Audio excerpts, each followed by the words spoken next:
Winter of 1944 had settled over the mountains of northern Italy like a heavy, unyielding shroud. The air was sharp and dry, carrying the faint, metallic taste of gunpowder long after the echoes of battle had faded. What remained was silence, an uneasy, oppressive kind that pressed against the mind as much as the body. Captain Edward Mallory stood amidst the wreckage of what had once been his battalion's forward camp. Torn canvas fluttered weakly in the cold breeze, half buried in snow and ash. The smell of smoke and mud clung to everything, mingled with the scent of blood that refused to fade no matter how the rain fell. The radio was dead, the supply lines cut, and of the 80 men who had marched with him across the Po Valley, only 27 still breathed. It had happened fast, too fast. Orders had been clear. Hold the ridge, delay the German advance, wait for reinforcement. But reinforcements never came. The enemy had encircled them under cover of fog and artillery fire, cutting them off before dawn. Now they were trapped behind enemy lines, deep in a region crawling with German patrols and hostile locals loyal to the fascist regime. The war had shifted, and Italy was fractured. A country at war with itself, a labyrinth of loyalties and betrayals. Mallory walked through the ruins, his boots crunching over frozen earth. Around him, his men worked in grim silence, tending to the wounded, scavenging what little rations remained. They were exhausted, hollow-eyed from hunger and loss. Many of them had stopped believing in victory. Some had stopped believing in survival. The captain could see it in their faces, fear disguised as obedience. He gathered what was left of their maps and supplies, laying them out on a makeshift table inside a half-collapsed tent. Every route south was marked with enemy presence. Every mountain pass was controlled or watched. The nearest friendly unit was estimated to be nearly 50 miles away. The higher command had sent one last message before the radio went silent: surrender if captured. But that word, surrender, hung in Mallory's mind like a curse. He had seen what surrender meant in this part of the war. He had seen British prisoners lined up in ditches, hands tied, eyes open to the sky. He had seen what mercy looked like from men who had none. To surrender was to die, slowly, humiliated, forgotten. And that was something Mallory could not accept. So he made a decision. They would not surrender. They would move south, through the snow-covered mountains, across enemy patrols, through Italian villages that might betray them or shelter them. They would live to see the Allied lines again, or they would die on their feet trying. That night, as the last embers of their fire flickered weakly against the cold, the men prepared in silence. There was no speech, no orders barked, only the quiet resolve of those who had already seen too much. They packed what they could carry: a few tins of food, some ammunition, a compass, a torn map. The wounded were supported by the strong, the fearful steadied by the determined. When dawn came, the world was gray and still. Snow fell in soft spirals, blanketing the landscape in deceptive peace. The men moved out in a single file, shadows against the white expanse. Their footprints were the only trace of life left in that frozen wasteland. Hours turned into days as they trudged through mountain paths and abandoned villages. Hunger gnawed at them like a living thing. They boiled melted snow for water and scavenged whatever they could find: scraps of bread, frozen roots, anything that would keep them moving. Sleep came in fragments, haunted by the distant echo of German dogs and gunfire. Once, they came across a farmhouse, half-burned and deserted. Inside, Mallory found a family's remains, signs of a life interrupted by war, a child's toy in the corner, a rosary on the table, blood on the floor. He said nothing, but the sight hardened something in him. The enemy was not just across the ridge. It was in every ruined home, every corpse left unburied. The men began to look to him differently. He became more than a captain. He became the line between life and death. Every choice he made carried their fate with it. Some began to question the point of continuing, their morale fraying under the weight of despair. But Mallory pushed them forward, step by step, through hunger, fear, and exhaustion. One evening, as they rested in the ruins of an old church, they heard it: a German convoy in the valley below. Headlights cut through the fog, engines rumbling like distant thunder. The men froze, clutching their weapons, hearts pounding. Mallory watched from the shadows, his jaw tight. They could attack and risk everything, or stay hidden and live another day. He chose silence, survival. The convoy passed, and the night swallowed them again. When dawn broke the next morning, the snow was red in places. One of their wounded had died quietly in his sleep.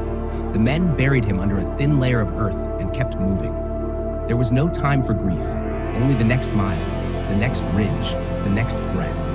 Mallory's resolve never wavered, but inside him, something heavy began to settle. A realization that leadership was not about glory or medals. It was about carrying the weight of others' suffering and never letting it show. He walked at the front of the column, rifle slung over his shoulder, eyes fixed on the horizon. Behind him, 26 men followed, their hope dim, but not yet extinguished. And then, as the sun dipped below the peaks, one of the scouts spotted movement ahead, a flicker of light, a sign of life. But whether it was friend or foe, none could tell. Mallory raised his hand, signaling for silence.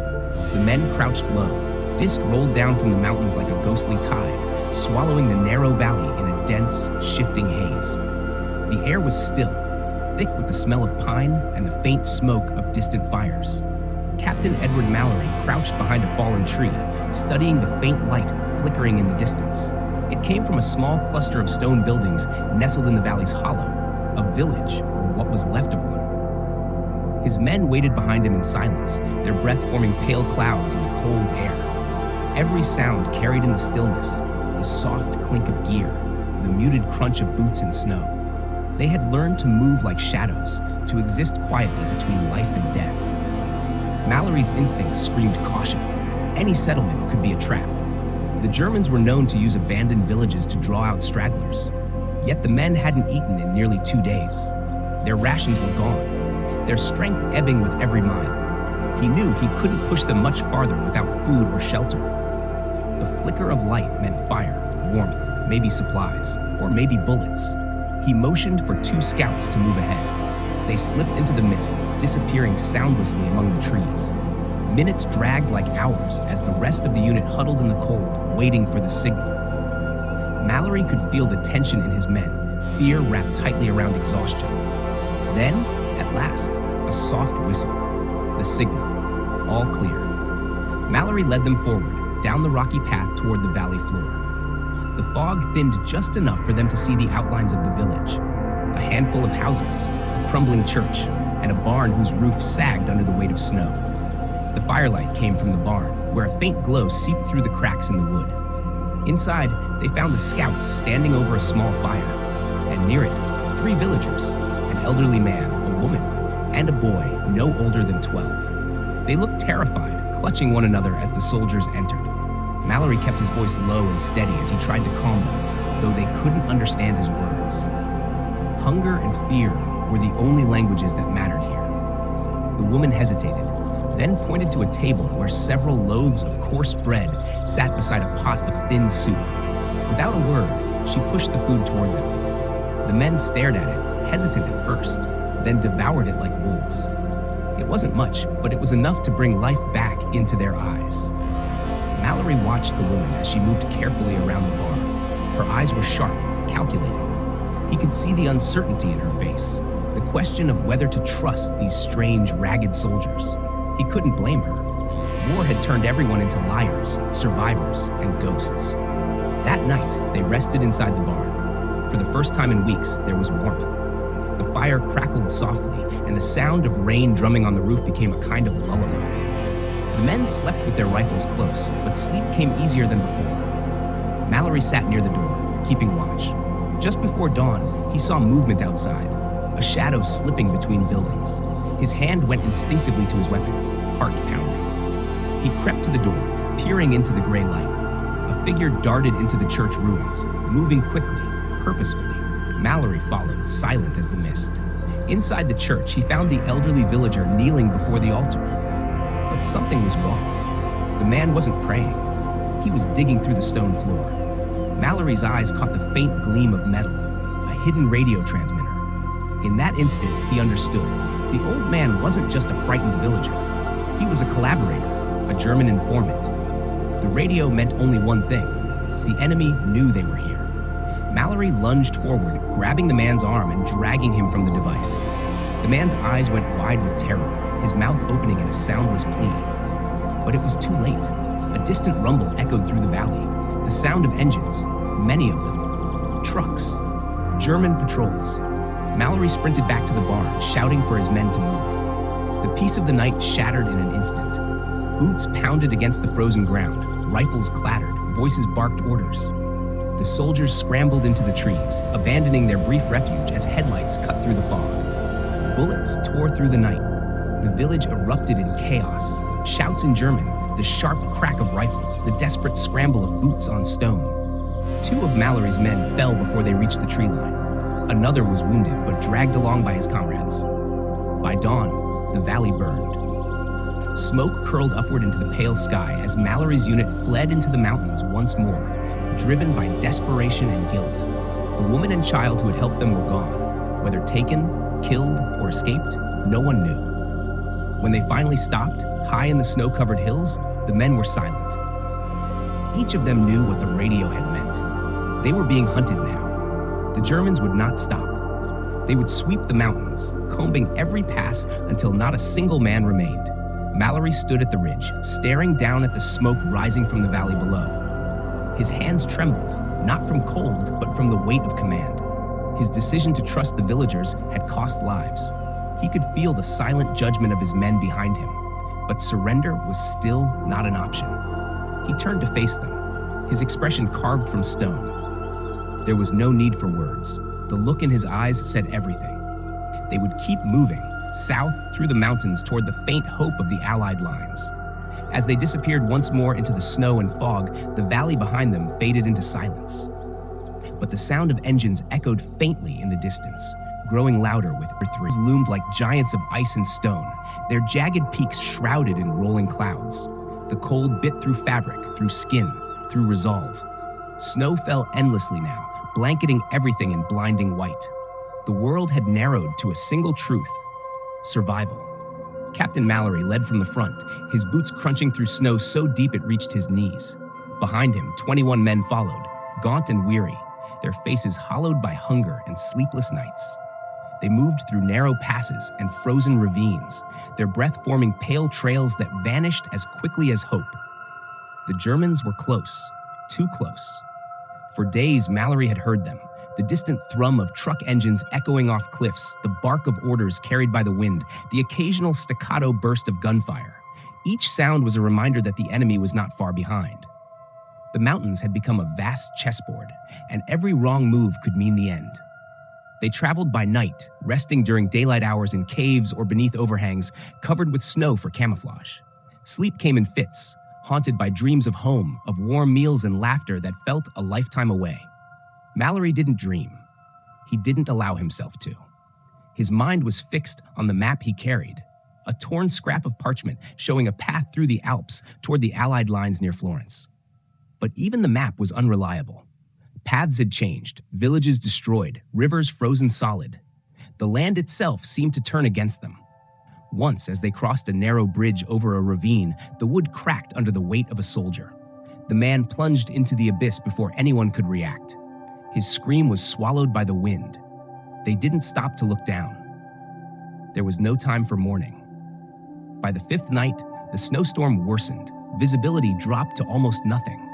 The men stumbled blindly through the white void, guided only by Mallory's compass and instinct. The storm howled like a living thing, erasing their tracks but threatening to erase them as well. Inside a shallow cave, they huddled together for warmth. Mallory's hands were numb as he unfolded the map once more, tracing their progress with a trembling finger. They were close, 2, maybe 3 days from the Allied perimeter. But food was gone, ammunition nearly spent. The men's eyes were sunken, their faces pale with exhaustion. Private Harris, the youngest among them, shivered violently, his breath ragged. Frostbite had claimed 2 of his fingers. Others were worse, coughing blood, their feet blackened by the cold. The mountain was claiming them one by one, without the need for bullets. Mallory knew they couldn't survive another storm like this. They had to find shelter, something more permanent. As dawn broke in a weak shimmer of gray light, he scouted ahead with 2 men. Hours later, through the swirling snow, he spotted a shape. A small stone monastery perched on a ridge, its bell tower half collapsed but still standing. It was their only chance. By nightfall, the survivors reached the monastery. The place was deserted, its doors hanging loose, the courtyard buried beneath snowdrifts. Inside, the air was cold but still. Candles lay melted on the altar, old prayer books scattered across the floor. It was a sanctuary abandoned by faith, but not yet by hope. The men set up camp inside, building a small fire from broken pews. The flicker of flame brought color back to their faces. For the first time in weeks, they could rest without fear of immediate pursuit. Or so they thought. As Mallory explored the upper chambers, he found signs that someone had been there recently. A still warm hearth, empty tins of food, footprints in the dust. He followed them to a side room and froze. 3 Italian partisans stood inside, rifles raised. They were young, ragged, their faces hardened by months of resistance fighting.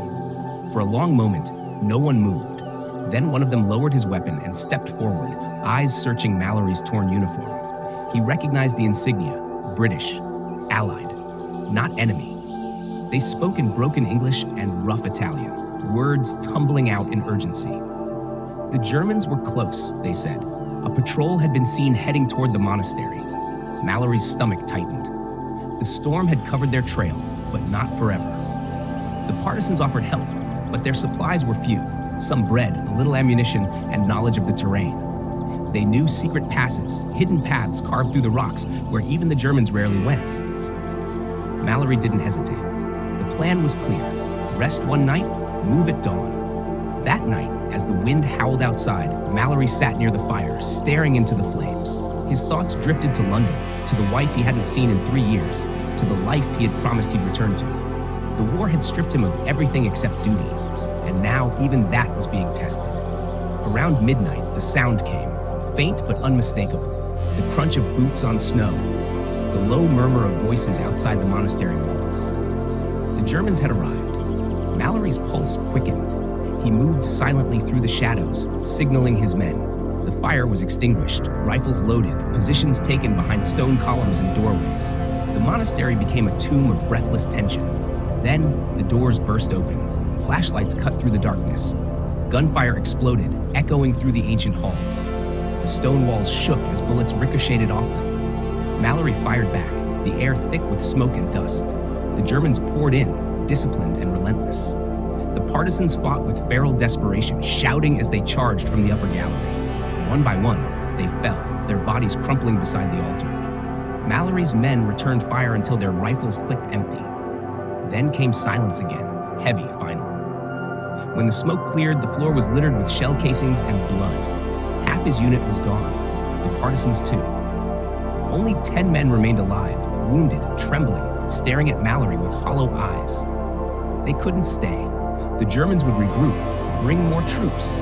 The monastery was no longer a sanctuary. It was a grave waiting to be sealed. As dawn broke, the survivors slipped out through a hidden passage revealed by one of the dying partisans. It led deep into the mountain, through tunnels carved centuries ago.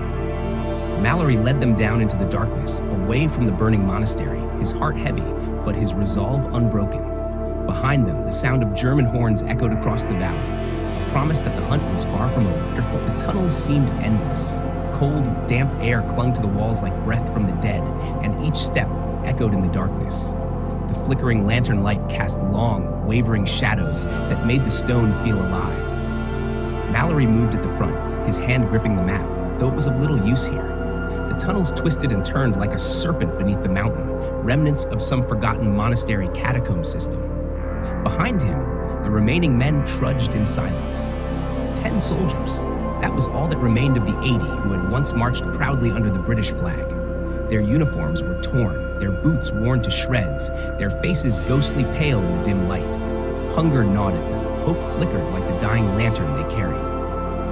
When at last they emerged from the tunnels, the sky was dark and heavy with storm clouds. Below them stretched a narrow valley, bleak, lifeless, scarred by war. Burnt-out farmhouses dotted the landscape, black skeletons of once living homes. The wind carried the faint scent of smoke and decay. They descended carefully, moving through the snow-covered slopes toward the valley floor. Mallory's mind was a storm of calculation. Every path they took could lead them closer to salvation, or into the arms of the enemy. They needed to keep moving south, but the men were reaching their breaking point. Private Dawson stumbled and fell to his knees, coughing blood onto the snow. Mallory bent to help him, but the young man shook his head weakly. He was done. There was no strength left in him. Mallory felt a cold, familiar weight in his chest, the same feeling that had settled there every time another life was lost under his command. But he couldn't stop.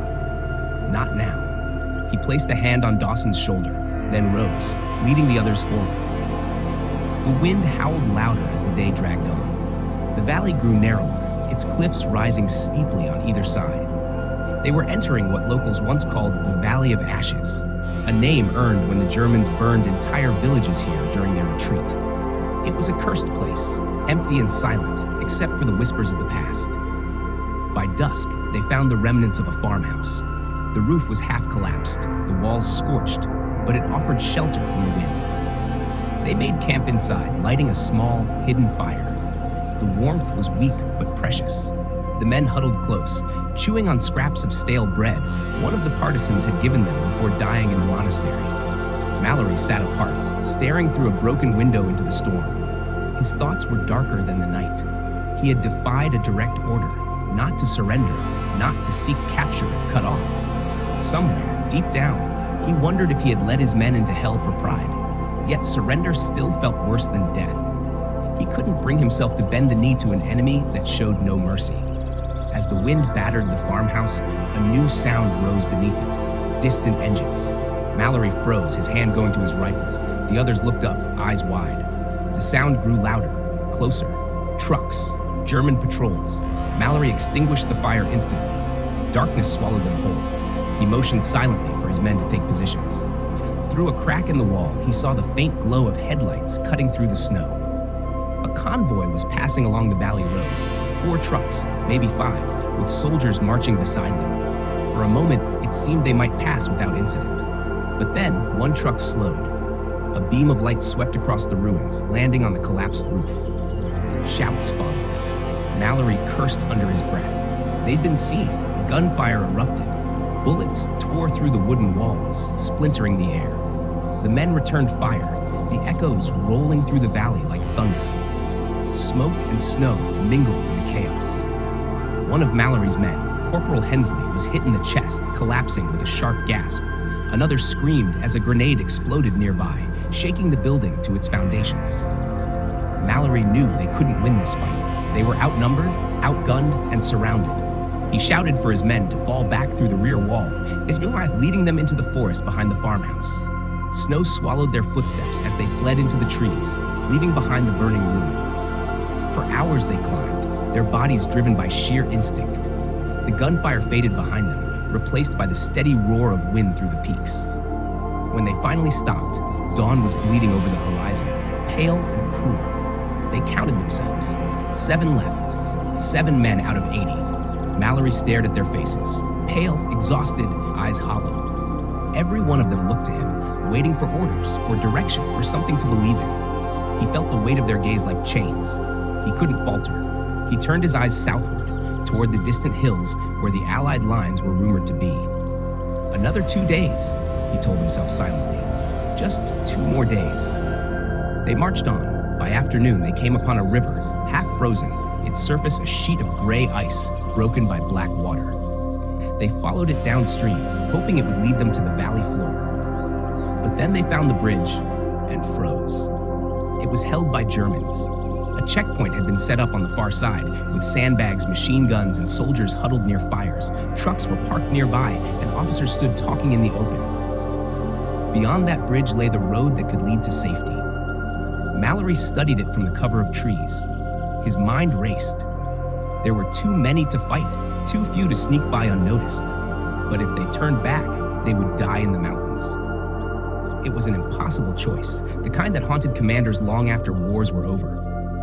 Then, from behind him, one of his men, Sergeant Blake, spoke softly. He had an idea.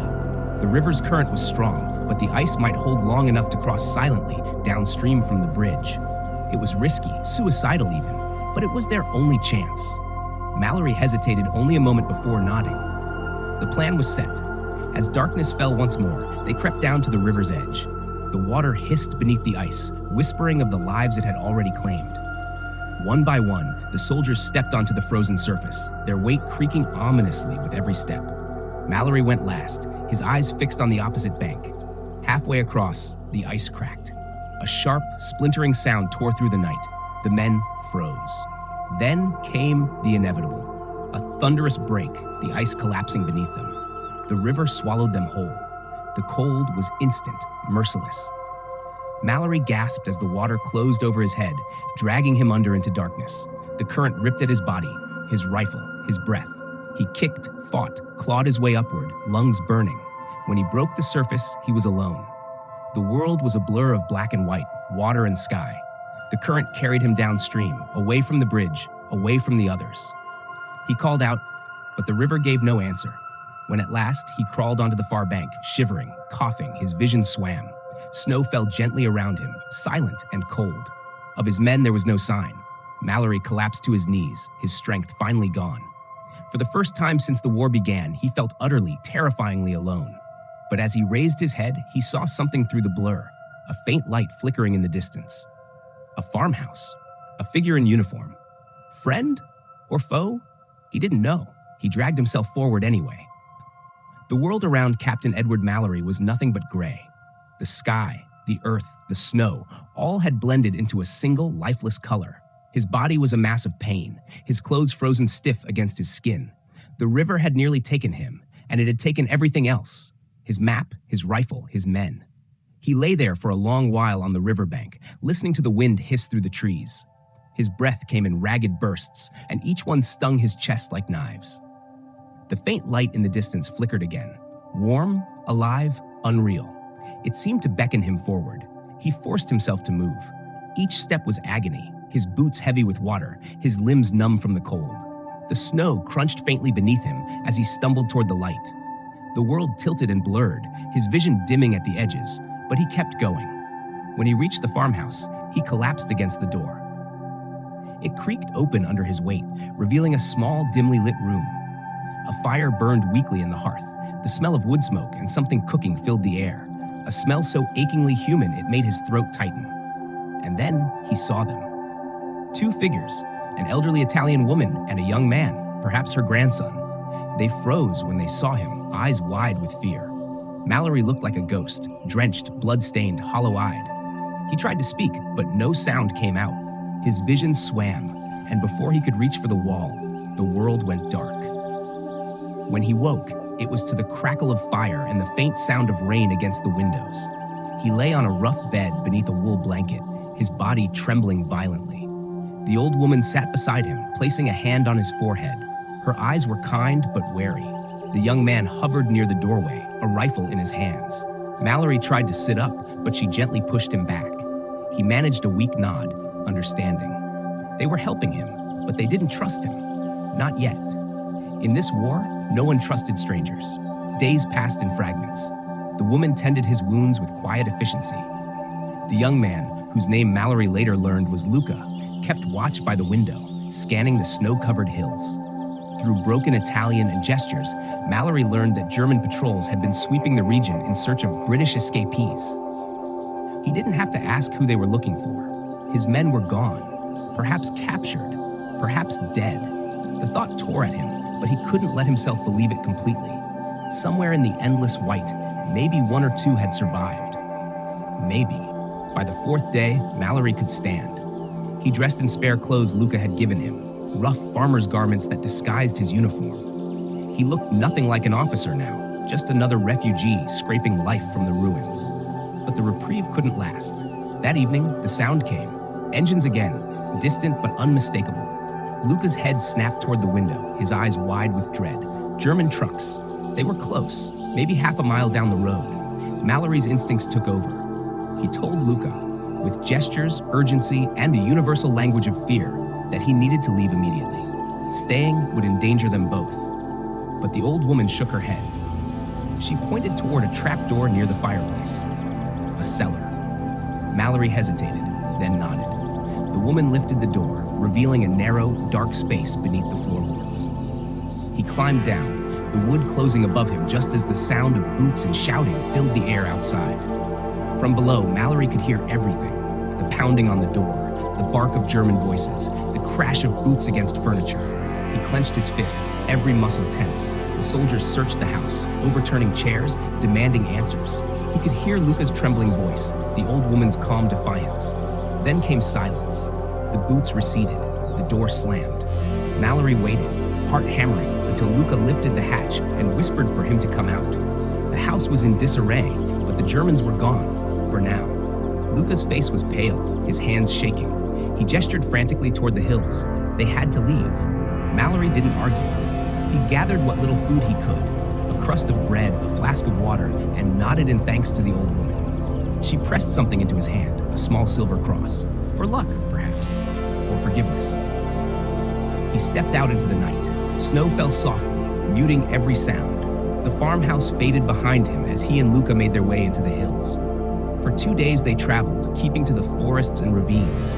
Luca knew the land well. Every hidden path, every forgotten road. They found shelter in abandoned barns, living off scraps. Mallory grew stronger, but the weight of command, of loss, hung heavier than ever. On the third night, they reached the ridge overlooking a wide valley, and there in the distance he saw it, the faint glow of searchlights, the rumble of artillery. The Allied lines, they were close, so close.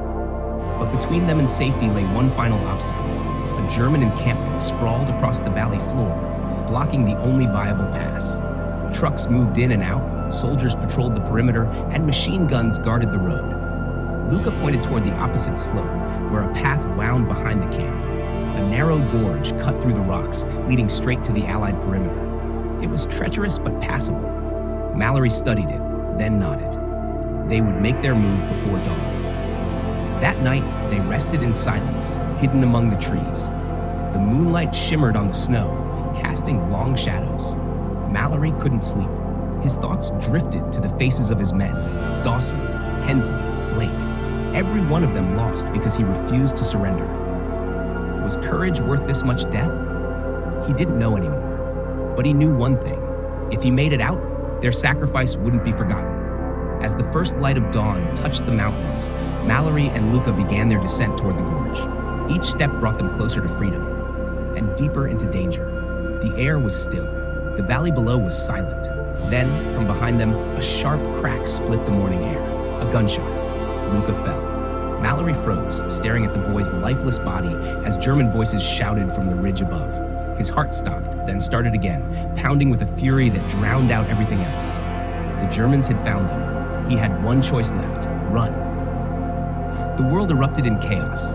Bullets tore through the snow, snapping branches, kicking up plumes of white powder around Captain Mallory. His body moved before thought. Muscle memory, survival instinct, pure desperation.